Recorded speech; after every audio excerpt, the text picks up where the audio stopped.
देखिए कल हम लोग प्रॉब्लम डिस्कस कर रहे थे, तो प्रॉब्लम नंबर ठीक है ना 13 तक हम लोगों ने डिस्कशन किया था। नेक्स्ट देखो प्रॉब्लम नंबर 14।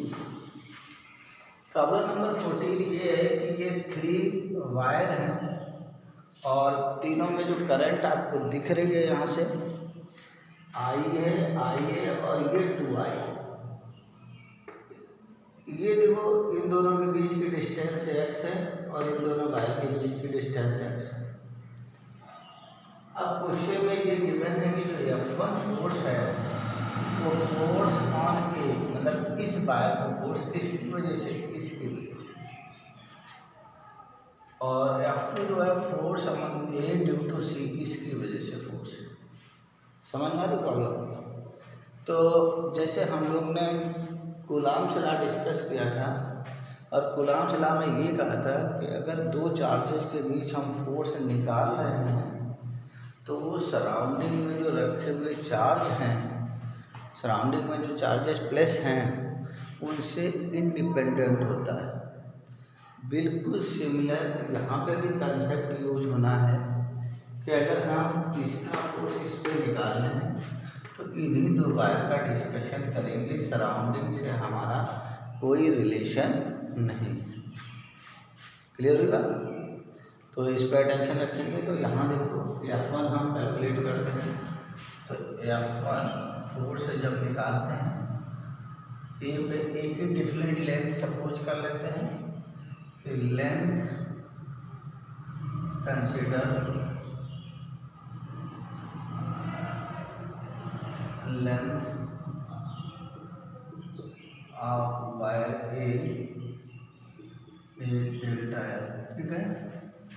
तो देखिए इसलिए F1 आ जाएगा हमारे पास F1 equal to mu naught by 2 pi I1 I2 I divided by T X into different length delta L. ये इक्वेशन बन गई। क्लियर यहाँ तक? और F2 की वैल्यू हम लोग निकाल सकते हैं यहाँ से, बहुत सिंपल, इन दोनों के बीच का फोर्स का वैल्यू। तो ये mu naught by 2 pi I into I की जगह 2I हो जाएगा और ये देखो कितना हो गया 2x इंटू डेल्टा एल। बस एक ही पॉइंट का टेंशन देना था। कौन सा पॉइंट?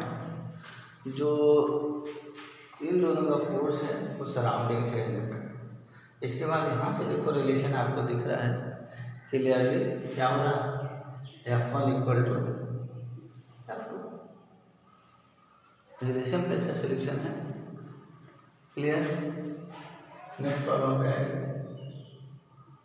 Problem number 15।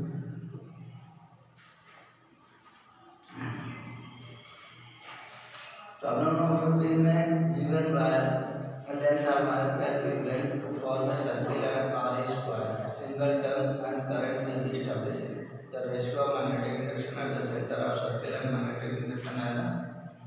देखो यहाँ पे क्या है इस प्रॉब्लम में कि वायर है गिवन लेंथ का, ये मान लेते हैं कुछ। अब इसका एक सर्किल बनाना है, तो सर्किल बनाना है एक टर्न का। तो इधर देखो ये आर है, तो आर को आप कैसे रिलेट कर सकते हैं, L equal to 2 pi R. और इसके सेंटर पर मैग्नेटिक फील्ड निकालनी है, ये V1 मान लेते हैं, ठीक है ना। तो V1 कितना हो गया यहाँ पे, mu naught I by 2 R होता है। आर की value in term of L replace कर दो, तो आर की वैल्यू जब रिप्लेस करोगे तो हमारे पास mu naught I by 2 1 by R इधर ले जाओ, तो 1 बाई आर की वैल्यू हमारे पास क्या आ जाएगी, यहाँ देखो 1 बाई आर, ये 1 by R equal to 2 pi by है, तो यहाँ पे रख दिया 2 पाई बाई, तो ये आंसर आ गया mu naught I into pi by 2। ये भी करना। अब ये कह रहा है कि इसी लेंथ का एक स्क्वायर बनाना है, तो इस लेंथ का स्क्वायर बना दीजिए वेक्टर का, ये रहा स्क्वायर आपका। क्लियर। अब स्क्वायर बनाओगे जब आप, तो यहाँ देखो ये स्क्वायर की जो लेंथ होगी वो कितनी हो जाएगी, तो ये हो जाएगी हमारे पास 4। अगर इसको ए लिख लें लेंथ को, तो 4a इक्वल टू है, तो ए आ गई हमारे पास L/4। यहाँ तक समझ में आ रहा कि हमने लेंथ ले ली, लेंथ को इससे रिलेट कर दिया, तो ए इक्वल टू क्या हो गया हमारे पास L/4। अब देखो सेंटर पे मैग्नेटिक फील्ड, तो सेंटर पे एक वायर की वजह से मैग्नेटिक फील्ड ऐसे मिला दिया, ये एंगल अल्फा हो गया, ये बीटा हो गया। यहाँ से देखो अल्फा और बीटा दोनों 45, क्योंकि सेंटर पे कोई भी स्क्वायर की साइड 90 डिग्री एंगल सबटेंड करती है। तो यहाँ क्या हो गया, alpha equal to beta equal to π/4। Clear हुआ, अल्फा बीटा इक्वल टू π/4। अब हम स्ट्रेट वायर की वजह से फार्मूला लगा दें, तो बी सेंटर हो जाएगा μ0 डिवाइडेड बाई 4π I/d। डी देखो ये हाफ है, तो a/2 into sine alpha sine π/4 plus sine π/4। Clear. इधर देखो, अगर करंट ऐसे आ रही है या ऐसे आ रही है, कोई भी एक डायरेक्शन में है, जैसे ये क्लॉकवाइज है, तो सबकी वजह से मैग्नेटिक फील्ड अंदर होगी, तो सबका ऐड हो जाएगा। तो टोटल मैग्नेटिक फील्ड को यहाँ पे क्या लिख सकते हैं, B net equal to 4 times μ0/4π into 2I, A की वैल्यू 1/, तो यहाँ देखो a इक्वल टू L/4, तो ये L/4 4 और चला गया ऊपर, तो ये 4 से कैंसिल हो गया हमारे पास, तो ये आ जाएगा μ0, ये हो जाएगा 8 μ0I divided by π/L। Clear. अब ये हमारा V2 हो गया, और आपको कैलकुलेट करना है यहाँ पे V1/V2 का रेशियो आ जाएगा। क्लियर है। मतलब सिंपल आपको क्या करना था इस प्रॉब्लम में सॉल्व करने के लिए, कि जो वायर है उसकी लेंथ को सरकमफ्रेंस के इक्वल और उसकी लेंथ को ये पेरीमीटर के इक्वल, बस उसको रिलेट करना था। ये दो चीज़ें रिलेट हो गई, तो इसके बाद सीधे सीधे फार्मूले में प्लेस करना था। क्लियर हुई। नेक्स्ट देखो,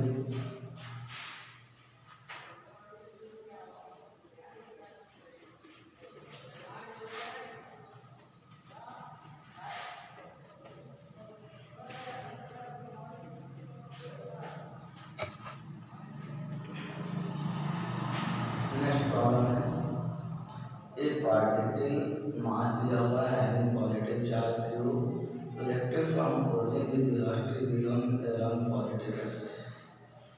इधर नेक्स्ट प्रॉब्लम 16, एक चार्ज पार्टिकल है और ये देखो ओरिजिन पे है, v0 वेलोसिटी से प्रोजेक्ट किया जाता है। ये एक्स एक्सिस आपकी और वाई एक्सिस। अब यहाँ से देखो जेड ऊपर है, ये है, लेकिन यहाँ पे मैग्नेटिक फील्ड इस प्लेन के परपेंडिकुलर ऐसे दी, बी की वैल्यू -b0 की।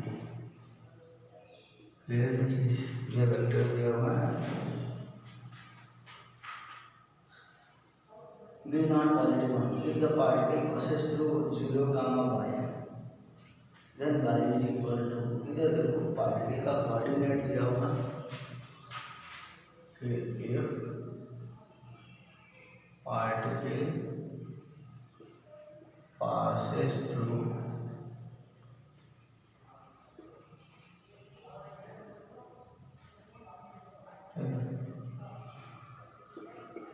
passes through 0, y, 0, then y। समझ में आ रहा है प्रॉब्लम।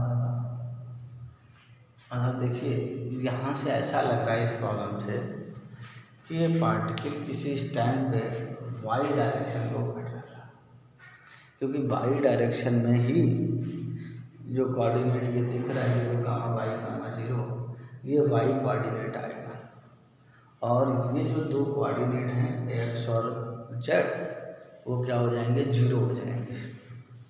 समझ में आ रही प्रॉब्लम? तो ये कैसे हमें पता लगेगा कि वो कोऑर्डिनेट कैसे है? तो ज़रा याद करो जो हमने प्रॉब्लम्स कराई थी कुछ, कि सर्टेन रीजन के मैग्नेटिक फील्ड, उसमें ये प्लेन दिया हुआ है, तो इसकी वेलोसिटी देखो v0 पॉजिटिव है, magnetic field v0, v cross v force देखिए F equal to Q v cross v। ये फोर्स देखिए मैग्नेटिक फोर्स की बात कर रहे हैं, समझ में आ रही ना? मैग्नेटिक फोर्स ऐसे करके v क्रॉस v ऐसे थंब इधर, तो ये इस तरीके से एंट्री हो रही है, और थंब अगर इधर इंडिकेट कर रहा है तो ऊपर की तरफ टर्न करेगा तो ये मैग्नेटिक फील्ड रीजन है। तो याद कीजिए जब पार्टिकल ऐसे इंटर कर रहा था तो ऐसे करके और ये इस तरीके से बाहर जाएगा, याद आ रहा है प्रॉब्लम? और ये इस तरीके से बाहर जाएगा तो देखो ये वाई एक्सिस को कट कर रहा है, तो ये कोऑर्डिनेट 0, y, 0 हो गया, तो y की वैल्यू यहाँ से क्या दिख रही है आपको, 2r डायमीटर दिख रही है। फिगर से हमारे क्लियर हो रहा है क्या दिख रहा है, डायमीटर। अब डायमीटर से देखो रेडियस हम निकाल सकते हो, यहाँ वेलोसिटी और ये परपेंडिकुलर है, तो r equal to mv0 divided by 2, ये आपका आंसर हो जाएगा 2r यहाँ रखिए है। बिल्कुल फिगर आपको ड्रा करना था, बहुत ईजी प्रॉब्लम, बस सीधे सीधे अप्लाई करना। क्लियर? नेक्स्ट प्रॉब्लम देखो।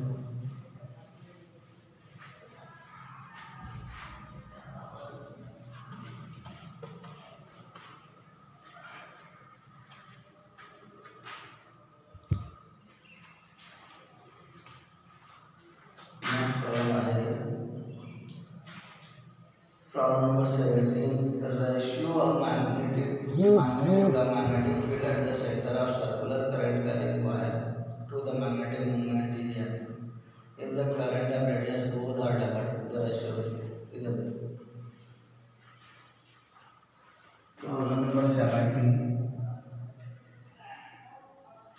ये सर्कुलर कॉइल है, इसके सेंटर का मैग्नेटिक फील्ड बी और मैग्नेटिक मोमेंट है, इसका रेशियो आपको दे रखा है। क्लियर आता है क्या दे रखा है, ये करंट मान लेते हैं, ये रेडियस सपोज कर लेते हैं, इसका ratio B by magnetic field by magnetic moment, लेकिन magnetic field divided by magnetic moment, क्योंकि मैग्नेटिक मोमेंट का रेशियो आपको दिया हुआ है।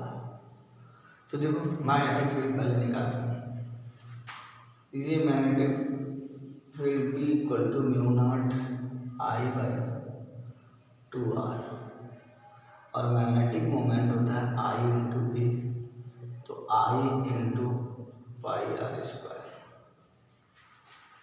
क्लियर? इन दोनों का रेशियो देखो, इन दोनों का रेशियो हमारे पास आ जाएगा B by M μ0 I by 2r, ये इसको डिवाइड कर दीजिए तो pi I R square.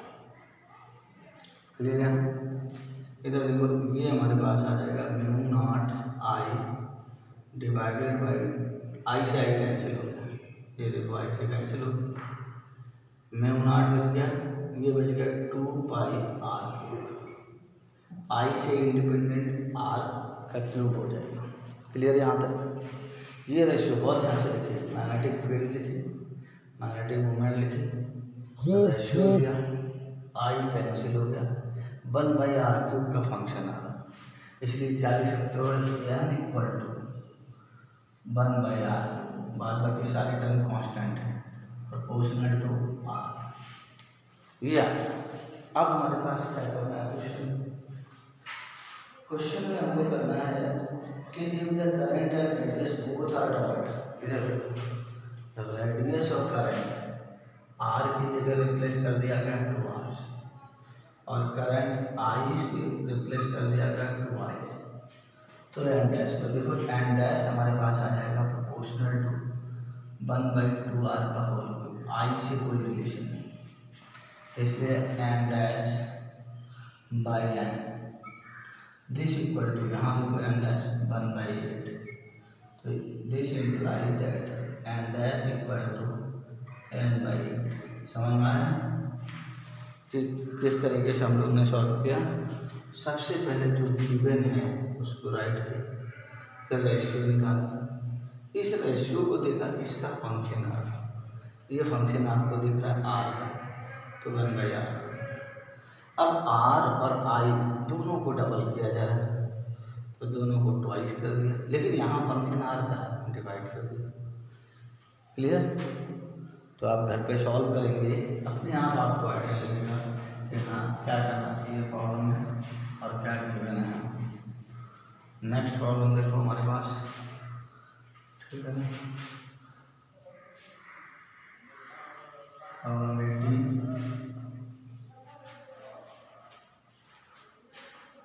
The magnetic field at the centroid of the two equilateral triangle insulated from each other side length here having current I as shown below।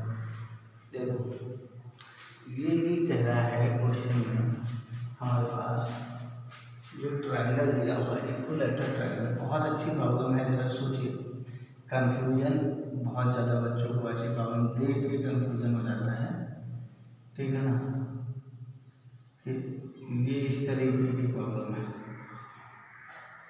ठीक है। यहाँ पे तो उन्होंने सिंपल प्रॉब्लम बना दी है, क्योंकि इंसुलेटेड में ये जो करंट दिखाई है हमारे पास वो ऐसे दिखाई है, ये करंट आ रहा है। क्लियर है ये चीज, ऐसे दिखाई है करंट, बात समझ में आ रही। और ये सेंटर है, इक्विलेटरल ट्रायंगल के दोनों ट्रायंगल का सेंटर है, ठीक है ना, और उसकी साइड है करंट आई है, सेंटर में करंट आई है हमारे पास करंट, और साइड लेंथ है और इक्विलेटरल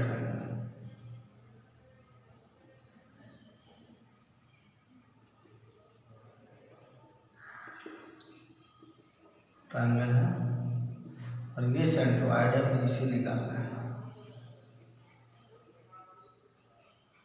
तो देखो काफ़ी बच्चों को कन्फ्यूजन क्या होता है, बहुत ध्यान से देखना इसमें कन्फ्यूजन पार्ट, कि जो करंट की डायरेक्शन दिख रही है, कुछ बच्चे इसको कंफ्यूज कर जाएंगे कि करंट ऐसे ही आ रही है, जबकि उसमें लाइन लिखा हुआ है कि करंट कैसे जा रही है, यहाँ से इंसुलेटेड है, मतलब ऐसे ऐसे ऐसे आ रही है, और इसकी करंट इंडिपेंडेंट ऐसे ऐसे ऐसे आ रही है। फिगर थोड़ा सा गड़बड़ बनाया हुआ, ऐसे है करंट, ये एक्चुअल फिगर है इसका, वो जो बुक में फिगर दिया हुआ एक कंफ्यूजिंग फिगर था, ये एक्चुअल फिगर है। दो इंसुलेटेड है, ट्रायंगल के बाहर जो दिए हुए हैं इंसुलेटेड है, और इंसुलेटेड है इसका मतलब एक की तरह दूसरे से शेयर नहीं हो रही है। अभी बात समझ में, तो दूसरे से शेयर नहीं हो रही है, तो हमारी ये प्रॉब्लम कैसे होगी। ट्रायंगल का देखो है कि कोई भी एक ट्रायंगल मान, ये ट्रायंगल मान लिया, इसकी एक साइड का निकालना, तो देखो ये एंगल परपेंडिकुलर डालें, यहाँ पे ये एंगल 120 होता है, तो ये 60 और ये 60 डिग्री हो गया। तो BC इधर देखो, BC हमारे पास पहले B1 निकाला, B1 आ गया ये साइड, तो μ0/4 पाई I/d, ये देखो d डिस्टेंस, ये d डिस्टेंस कैसे आप निकाल सकते हो, यहाँ से, यहाँ देखो ये L/2 होगी नहीं, तो यहाँ से देखो tan theta equal to d distance ये है, ठीक है ना, तो tan थीटा को लिख सकते हो आप L/2/d, ये d डिस्टेंस हमने मान लिया। समझ आ रही। तो ये आ जाएगी हमारे पास tan थीटा, tan 60 डिग्री है, tan 60 डिग्री √3 हो गया L/2D, इसलिए हमारे पास आ गया L = 2√3D। सॉरी D चाहिए मुझे, तो D की वैल्यू आ गई हमारे पास L/2√3। सबको क्लियर हुआ कि ये हमने निकाल लिया। यहाँ पे वैल्यू L/2√3 ऊपर पहुँच गया, sin 60 π/3 प्लस sin π/3। बोलो ये स्टेप क्लियर हो रही कि नहीं? π/3 और π/3 ये V1 एक बार के। अब V1 को थोड़ा सा सिंप्लीफाई कर लेते हैं। μ0/4 π I × 2√3/L sin 60 √3/2 √3/2 दोनों का सम √3, ये √3 आ गया। कितना हो गया? V1 = μ0/4 π, ठीक है ना। ये कितना हो जाएगा? 3 और 2 6, 6I बाई। समझ में आ रही बात? यहाँ तक समझ में आ रही? क्लियर हुआ इतना स्टेप? अब देखो ये लूप भी क्लॉकवाइज है तो सेंटर पे अंदर की फिर, ये भी लूप क्लॉकवाइज है सेंटर पे अंदर की फिर, तो कितने बार हो गए? 3 इसमें 3 इसमें, तो बी सेंटर हो गया हमारे पास 6 × B1। ये आपका सिंपल आंसर। क्लियर? बात समझ में आ रही? ये सिंपल सा आंसर हो गया कि इस तरीके से आप कैलकुलेट करो। आगे बात समझ में? लेकिन नहीं, अगर देखो एक्चुअल में आपको वही प्रॉब्लम समझ में आई कि कुछ बच्चों ने इसका सलूशन किया होगा हमारे पास, जो हमें ओरिजिनल प्रॉब्लम थी उसी को समझा है। उन्हें लग रहा है कि हमारी करंट की डायरेक्शन, ठीक है ना, वैसी है जैसे फिगर उन्होंने बनाया है। तो ज़रा उसको समझते, उस पर देखिए, उसका सलूशन हमारे पास क्या आना चाहिए, ठीक है ना। उसका सलूशन क्या होना चाहिए हमारे पास? इधर देखो, इधर मैं ये भी निकाल के दिखाता हूँ। आप ये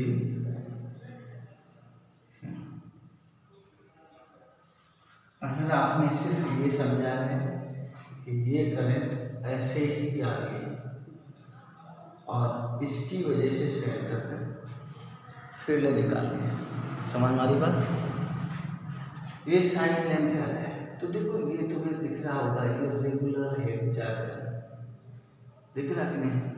तो ये फिगर तुम्हारा रेगुलर हेक्सागन का है। ये हमने रेगुलर हेक्सागन बना लिया है और ये रेगुलर हेक्सागन का फिगर है। ये सेंटर है, ये सेंटर है। तो देखो ये एंगल किसी एक वायर के लिए ये करंट आई है, ये एंगल देखो तुमको दिख गया, ये 30 डिग्री और ये 30 डिग्री। बहुत बढ़िया प्रॉब्लम है, मतलब वो प्रॉब्लम कितनी सिंपल थी। ये प्रॉब्लम देखना जरा विजुलाइज करके, ये चीज़ समझ में आए। ये हेक्सागन और ये एंगल हेक्सागन में, रेगुलर हेक्सागन का एक साइड कितना एंगल सबटेंड करता है सेंटर पे? 60 डिग्री। तो ये जो 60 डिग्री एंगल सबटेंड हो रहा है वो हमने 30 और 30। अब देखो इसमें एक ही प्रॉब्लम बच गई मेरी, कौन सी? ये डी डिस्टेंस और निकालना या ये साइड निकालने, तो डी निकल आएगा। दो में से कोई एक चीज करना, ठीक है ना। इसके लिए थोड़ा दिमाग लगाना।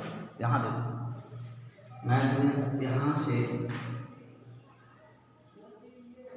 ये देखो इसको ज्वाइन कर दिया, ये परपेंडिकुलर एक्स, ये देखो यहाँ से ये डिस्टेंस अगर एक्स मान तो ये वाली लेंथ 2x होगी, और इस ट्रायंगल के लिए ये एक्स है तो इस ट्रायंगल के लिए उल्टा देखो, ये भी एक्स हो गई, ये एक्स हो गई, तो जो रिमेनिंग ये बची ये भी एक्स हो गई। कितनी अच्छी सिमेट्री दिख रही है आपको, दिख रही कि नहीं?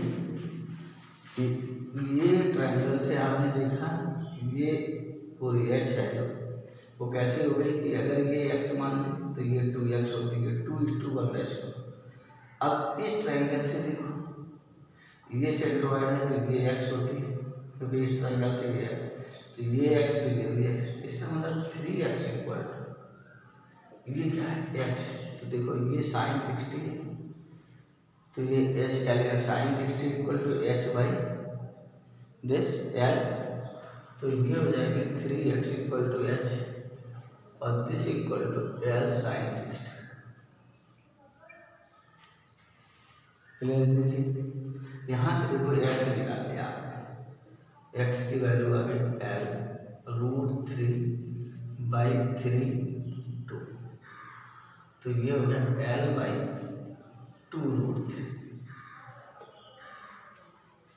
यहाँ पे क्लियर हो।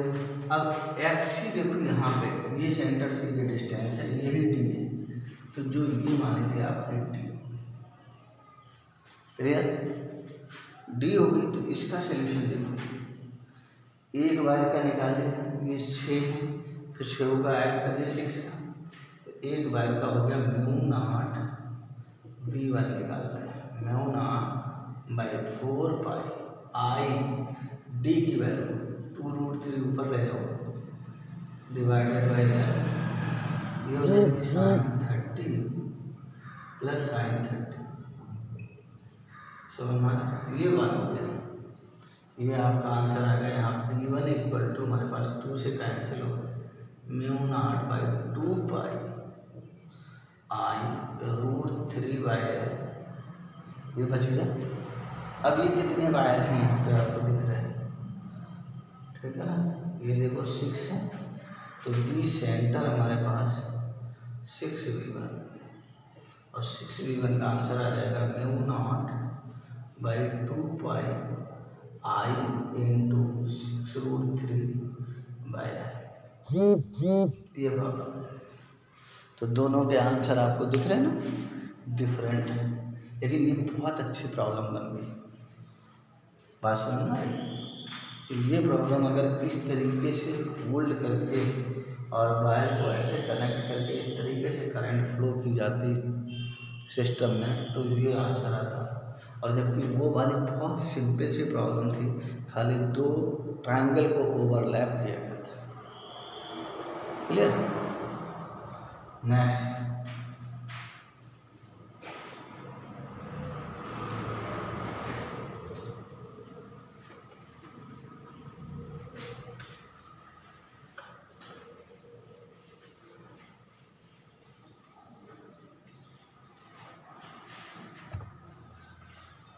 प्रॉब्लम देखो,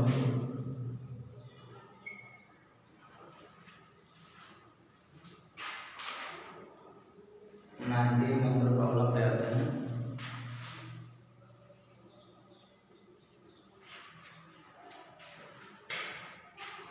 ये बीम ऑफ प्रोटॉन वेलोसिटी दी हुई है, मैग्नेटिक फील्ड दी हुई है।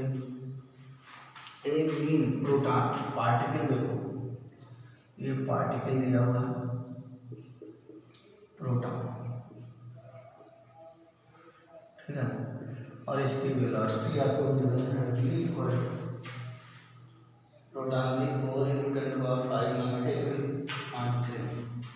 देखो वेलोसिटी 4×10⁵ मीटर पर सेकेंड और मैग्नेटिक फील्ड 0.3 टेस्ला। तो आपको क्वेश्चन देख के समझ में आ रहा होगा कि क्वेश्चन में क्या करना है। मैग्नेटिक फील्ड आ गया, चार्ज आ गया, प्रोटॉन क्या हो गया प्लस ई चार्ज, और मास एफपी हो गया यहाँ पे। तो सीधा आपको ये भी समझ में आ गया होगा क्या यूज करना चाहिए, ठीक है ना। मैग्नेटिक फोर्स का क्वेश्चन हो गया, क्योंकि ये सब गिवन है। आगे बढ़ते हैं और क्या गिवन है क्वेश्चन में, ठीक है ना। Enters an angle 60 degree to the magnetic field. The radius of the helical path taken by proton. अब देखो मैग्नेटिक फील्ड से एंगल भी दिया हुआ है, कितना दिया हुआ है 60 डिग्री, मतलब थीटा की वैल्यू दी हुई है, ठीक है। तो अब बच्चों स्ट्राइक कर रहा है थीटा 60 डिग्री किससे, इधर देखो ये मैग्नेटिक फील्ड है और इस मैग्नेटिक फील्ड से ये 60 डिग्री एंगल है हमारे पास, ये वाला, ये वेलोसिटी। तो इसमें देखो क्या दिख रहा है आपको, दो कंपोनेंट दिख रहा है और एक ये कंपोनेंट, इसको हम लोग क्या कहते थे, बी पैरेलल, और इसको क्या कहते हैं, बी परपेंडिकुलर। ठीक है ना। पाथ भी आपको क्लियर हो रहा है, कौन सा पाथ है, हेलिकल पाथ, क्योंकि जब बी का कंपोनेंट दो होते हैं पैरेलल और परपेंडिकुलर, तो करस्पॉन्डिंग चार्ज पार्टिकल का पाथ आपको डिफाइंड होता है, क्या होता है, हेलिकल पाथ। तो हेलिकल पाथ होता है, अब फाइंड आउट क्या करना है, रेडियस ऑफ हेलिकल पाथ। देखो कितना सिंपल है, रेडियस निकालना। रेडियस देखो कौन सा कंपोनेंट बनाता था, परपेंडिकुलर, तो रेडियस हमारे पास यहाँ पे सोल्यूशन में सीधा सा एक लाइन है कि बी परपेंडिकुलर निकाला हमने, कितना हो गया, बी साइन 60 हो गया कि नहीं। अब बी साइन 60 ये परपेंडिकुलर हो गया हमारे पास, जिसमें बी आपको दिया हुआ वैल्यू निकालेगा, कितनी आ जाएगी ये, √3/2 बी की वैल्यू। रेडियस इसकी आ गई हमारे पास, कितनी होगी, R = mb perpendicular by Q. देखो मास ऑफ प्रोटॉन है, ठीक है ना, 1.67 × 10⁻27 हो गया। बी आपका 4 × 10⁵ हो गया। परपेंडिकुलर हमारे पास ये है, तो √3/2 2 इधर ले आए, क्यू की वैल्यू 1.6 × 10⁻19 हो गई, -8.3 हो गई। सिंपल सी क्या बच गई आपकी कैलकुलेशन, पूरा प्रॉब्लम में बाद अभी कुछ नहीं, सीधा फार्मूला बेस्ड प्रॉब्लम है। क्लियर। नेक्स्ट प्रॉब्लम पे आता हूँ, ठीक है, 20 number problem. Problem number 20।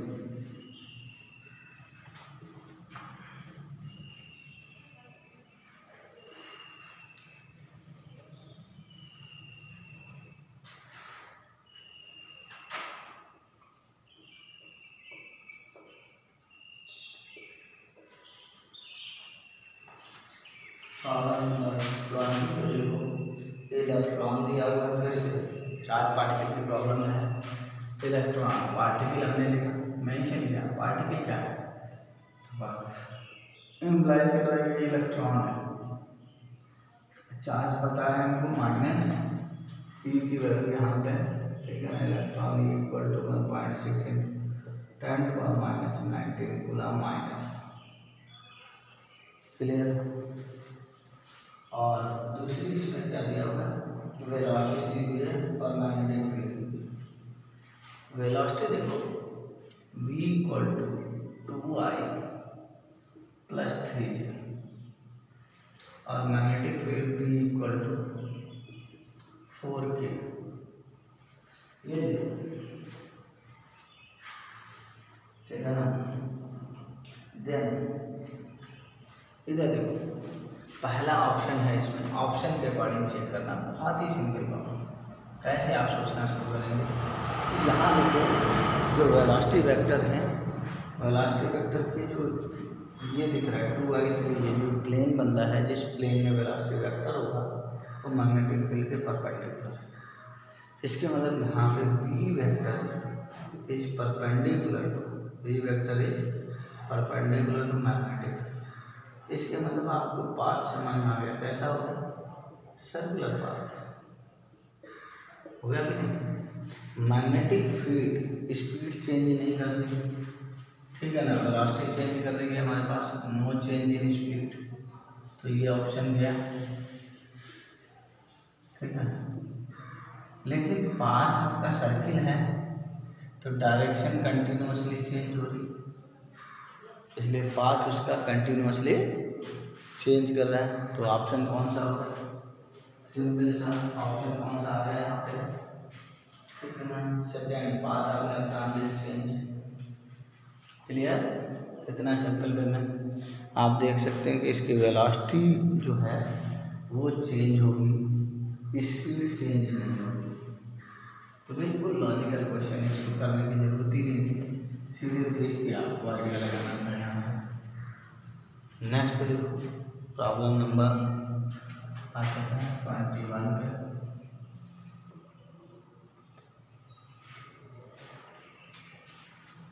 Next problem एक current of 10 ampere is flowing in wire length 1.5 metre. ये देखो कि ये कह रहा है कि वायर का लेंथ ही ये L equal to 1.5 metre different length है और इसमें I की वैल्यू आपको दे रखी है करंट ऐसे कि I इक्वल टू हमारे पास 10 एम्पीयर फ्लो कर। प्रॉब्लम समझ में आ रही है? देखो एक एक स्टेप हम लोग क्या करते हैं, प्रॉब्लम करने का तरीका मैंने बताया था कि आप उस प्रॉब्लम को देखें और एक एक स्टेप रीड करते जाएं और उसका डेटा नोट करते जाएं। मैंने पहला सेंटेंस रीड किया, फर्स्ट सेंटेंस के अकॉर्डिंग एल लेंथ दी 1.5 मीटर और आई एम्पियर, आई करंट दिया हुआ 10 एम्पियर। ये दोनों डेटा को हमने रीड करके मेंशन कर लिया। हम मेंशन करने के बाद हमारे पास आ रहा है a force of 50 Newton act on it when it is placed in uniform magnetic field 2 Tesla। अब ये कह रहा है कि इस पे जो फोर्स लग रहा है 15 न्यूटन का, कब? जब एक्सटर्नल फील्ड आपकी V की वैल्यू 2 टेस्ला प्लेस की, मतलब अंदर की तरफ है बाहर की तरफ है, फील्ड का आइडिया नहीं है, लेकिन इसमें उसका फोर्स का मैग्नीट्यूड ये दिया। तो अब हमारे पास आगे पूछता है प्रॉब्लम में the angle between magnetic field and the direction of current. इधर देखो हमें पास ये थीटा निकालना है और थीटा की वैल्यू क्या होती है, तो हमने तुम्हें बताया था कि जब कोई वायर को किसी मैग्नेटिक फील्ड में, ये मान लीजिए मैग्नेटिक फील्ड में रख दिया हमने बी, ठीक है ना, तो हमारे पास ये वायर है आई करंट, ये एंगल हमारे पास थीटा होता है करंट की डायरेक्शन से। क्लियर है जी? तो हमारे पास फार्मूला होता है F equal to I shortest length L cross B, ये बताया था। तो एल और बी, एल की डायरेक्शन क्या होती है, जो आपने करंट की डायरेक्शन ली, एल की डायरेक्शन क्या होगी, करंट की डायरेक्शन। यहाँ से देखो करंट की डायरेक्शन ऐसे और ये इसकी डायरेक्शन, तो एल की डायरेक्शन और ये थीटा आ गया। तो एफ वैल्यू 15 न्यूटन है, आई 10 एम्पियर है, इसको एल की साइन थीटा लिख सकते हैं। यहाँ पे 15 को 1.5 कर दिया, एल की लेंथ हमारे पास 1.5 है, बी हमारे पास 2 टेस्ला है, साइन थीटा देखो आगे, यहाँ से आपको साइन थीटा सीधा क्लियर होगा, कितना होगा half, implies that theta equal to 30 degree. Clear? यहाँ से आपके सोल्यूशन सीधा सीधा फार्मूला बेस्ड प्रॉब्लम कि किस तरीके से सॉल्व करेंगे। नेक्स्ट प्रॉब्लम देखो, प्रॉब्लम नंबर 22। ये यहाँ पर 22 आते हैं, two concentric balls 10 turns each situated in the same plane, their radii 2.4 centimeter respectively, current 0.2 ampere in opposite direction।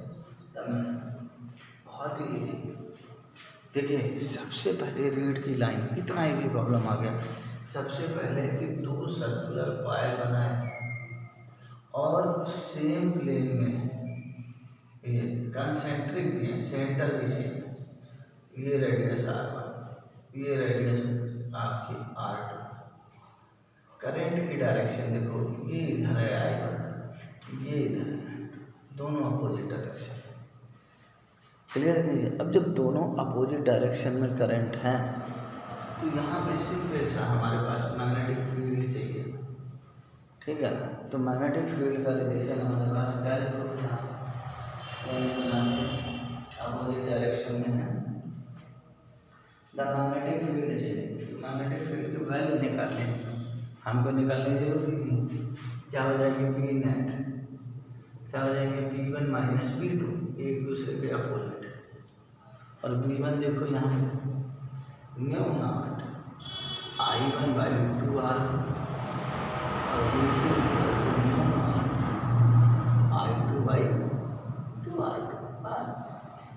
Simple calculation है। क्लियर है चीज। नेक्स्ट देखो,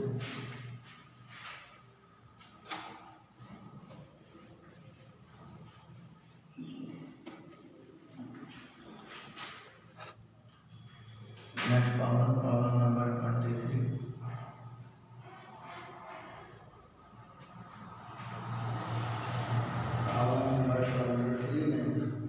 There are two identical concentric coils.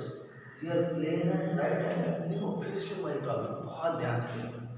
Plane को राइट एंगल मतलब एक ऐसे है अगर सर्कल, यहाँ देखना 3 डायमेंशन फिगर बना रहे हैं। एक ऐसे सर्कल, हॉरिजॉन्टल सर्कल जिसको बोलते हैं, ये हॉरिजॉन्टल सर्कल। क्लियर। तो ये कंसेंट्रिक है, दूसरा ये सर्कल है, ये वर्टिकल सर्कल होता है। आगे समझूंगा। एक हॉरिजॉन्टल सर्कल है तो सेकंड वाला कैसा हो गया, वर्टिकल है। कंसेंट्रिक, इधर देखो वर्टिकल की फील्ड हॉरिजॉन्टल ऐसे, और हॉरिजॉन्टल की फील्ड वर्टिकल, ये हो। अब इसमें सीधा नेट आपको निकालना है, क्या होगा, √V1² प्लस V2²। कैलकुलेट कर लेंगे। क्लियर है। तो कितना सिंपल, आपको प्लेन देखना है, वैल्यूज रखनी है, कैलकुलेशन में हमारी मिस्टेक नहीं होनी चाहिए, बस इतना ये आइडिया आपको ध्यान में रखना है। कैलकुलेशन जितनी स्ट्रांग, सिंपल प्लेन को एनालाइज करना। कंसेंट्रिक सेंटर सेम थे इसलिए सेम सेंटर पे ले आए। अभी बात समझ में। नेक्स्ट देखो,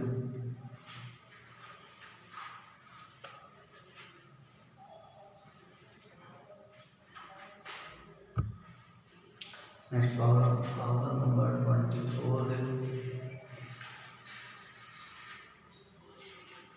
प्रॉब्लम नंबर 24 बता रहा है,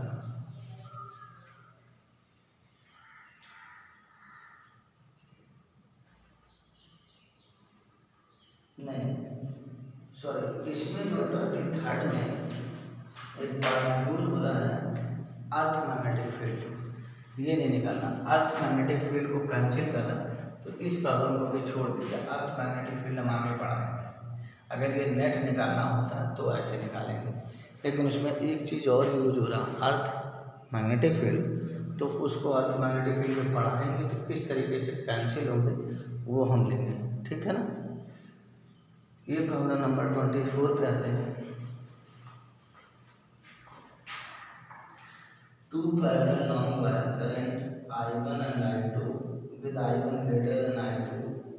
When the current are in the same direction, the magnetic field at a point midway between the wires is this. If the direction of I2 is reversed, the field is this. ये है problem. यहाँ पे I1 और I2, ये दो wire हैं हमारे पास, इस तरीके से करंट कैरी कर रहे हैं इन्फिनिटी लॉन्ग। ये डिस्टेंस अगर हम 2x ले लेते हैं यहाँ से, तो ये मिड पॉइंट है।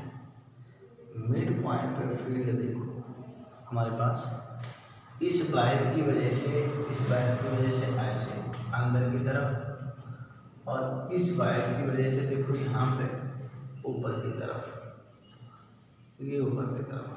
अब क्योंकि I1 ग्रेटर देन I2 दिया हुआ है, तो यहाँ पे V आ जाएगा μ0 I1 by 2πx minus μ0 I2 by 2πx। समझ में आ रहा है। क्लियर है चीज। क्योंकि दो वायर हैं, सेम डायरेक्शन में करंट है, और उनकी रिजल्टेंट जो फील्ड है वो हमारी दी हुई है 10 माइक्रो टेस्ला। तो ये भी है 10 माइक्रो, 10⁻⁶। ये काम μ0 बाई 2πx कॉमन लेते हैं, ये आ गई मेरे पास I1 माइनस I2। क्लियर हुआ बाबू। एक चीज नेक्स्ट क्या था, I2 को रिवर्स किया जाता है तो B की वैल्यू हो जाती है 30। तो यहाँ से देखो B आपका 30 आ गया। जब इसको रिवर्स कर दोगे ये वाले पार्ट को तो इसकी डायरेक्शन भी अंदर हो जाएगी, तो दोनों का क्या हो जाएगी मैग्नेटिक फील्ड सम। तो ये हो जाएगा हमारे पास mu naught divided by 2 πs I1 plus I2। ये सेकेंड इक्वेशन। अब इन दोनों इक्वेशन से देख लीजिए आप, डिवाइड कर लीजिए तो 3 इक्वल टू हमारे पास आ जाएगा I1 plus I2 divided by I1 minus I2। इसको सिंप्लीफाई कर लीजिए और क्या निकालना है I1 by I2 ratio. Clear हुआ? Next problem number 25। Problem number 25 पे आ जाइएगा।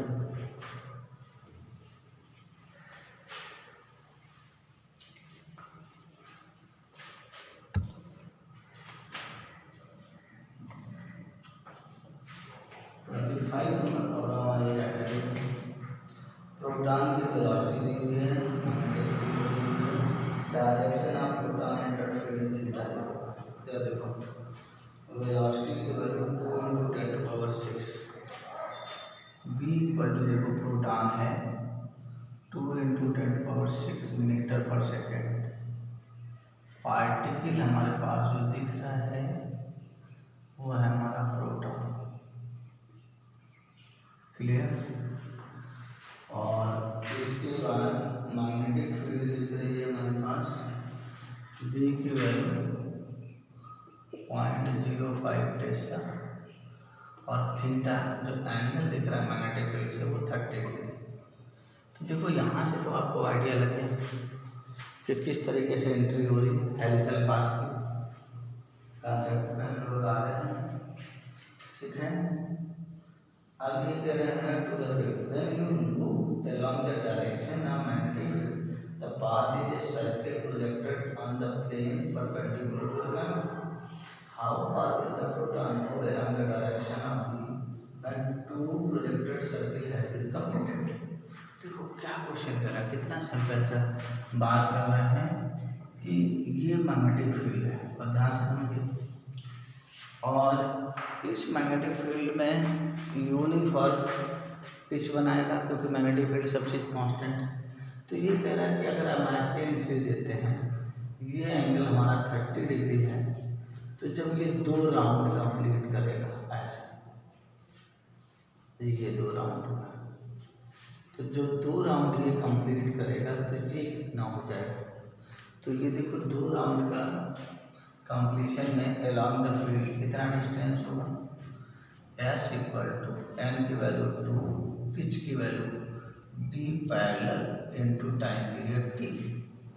S equal to 2 b parallel b cos 30 parallel हो गया इनटू t 2 πm/, क्यूबी की जगह e प्रोटॉन वैल्यू देखो 2, b की वैल्यू देखो यहाँ पे 2 × 10⁶ cos 30 देखो √3/2 इंटू इधर देखो 2 पाई मास 1.67 × 10⁻27 e 1.6 × 10⁻19 b 0.05। ये सारी वैल्यूज रख दी हमने, ये ऐसा है। तो समझ में है, वो कह रहा था 2 राउंड कंप्लीट करने में, जब इसके 2 राउंड कंप्लीट होते हैं तो ये आपको distance pitch twice of pitch find out करनी थी, ठीक है ना, कि ट्वाइस ऑफ पिच कितनी होगी। तो हमने क्या कहा, यूनिफॉर्म पिच थी, उससे मैंने देखा यूनिफॉर्म पिच से ये पिच का फार्मूला लिखा और उसका ट्वाइस कर लिया। 2 राउंड की बात कर रहे हैं, यहाँ तक बात समझ में आ रही। तो इतने प्रॉब्लम हम लोगों ने यहाँ पे अभी डिस्कस कर लिए हैं। जो भी डाउट इससे रिलेटेड होता है आपको वो आज डिस्कस कर लीजिए ठीक है ना। इसके बाद कल जो टेस्ट में है एम्पियर्स लॉ को छोड़ करके, एम्पियर्स लॉ से पहले वाला सारा पोर्शन आएगा जितना हमने स्टडी किया है। ओके।